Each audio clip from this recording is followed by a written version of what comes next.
Ayo Bathara Guru.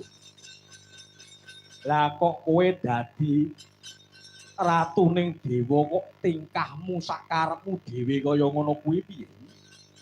Yen ora mbok wahi jagat iki bakal ora bakal tentrem. Waduh. Kakang Semar wis ya Kakang wis yektine Janaka iku titah pepedhingan. Mongko tumekaning kanugrahan gedhe wujud apa wae kudu sinartan godha lan coba. Godaning titah ingkang teguh imane, cobaning titah ingkang ora ringkih jiwane.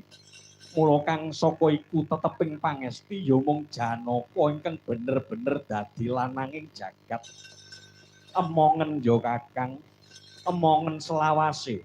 Wiji sejati ingkang tukul ana ing kayangan iki tak tandur ana bumi iki dadi tuk sumbering pepadang Kakang.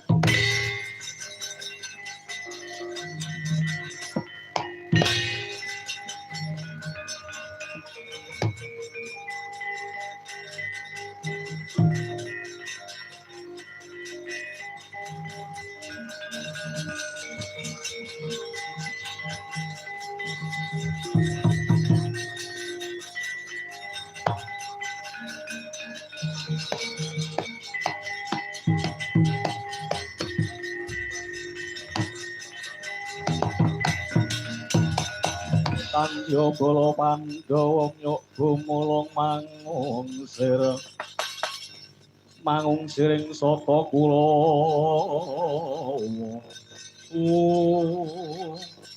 banget ora ngira lamun to Kakang Semar ingkang ngawat-awati lelakonku. Inggih, inggih Ndara. Jenengan dika ngertos napa mboten?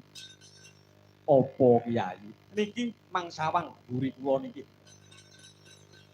Kuwi sapa Kyai? Genah anak sampeyan ngoten kok.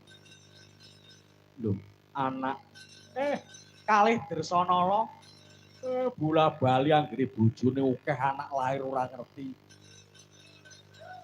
Ngoten niku mbok dilereni. Mbok nggih leren. Wong kok senengane golek wedukan.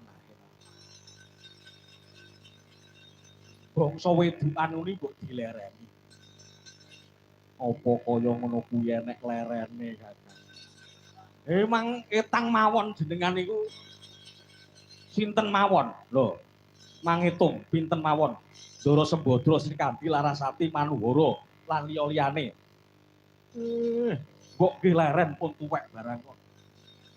Aku gelem leren nek konangan Kakang. Lah iki genah pun konangan kali kahanan ngoten kok. Niki anak sampeyan niki. Anak nggih wong sampeyan resnani Betari Dersanala gedene nggih bocah niki jenenge Bambang Wisanggeni. Oh anakku ger.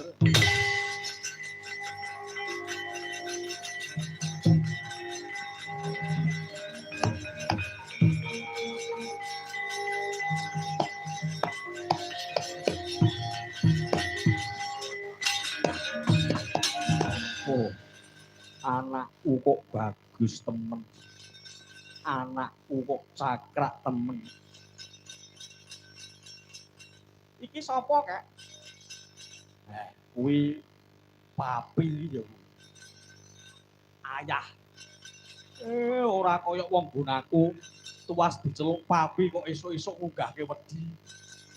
Nah iki genah asli papi ya iki. Bektiku Rama. Iya ya Ngger. Anakku Wisanggeni ayo tak boyong menyang Madukara Ngger.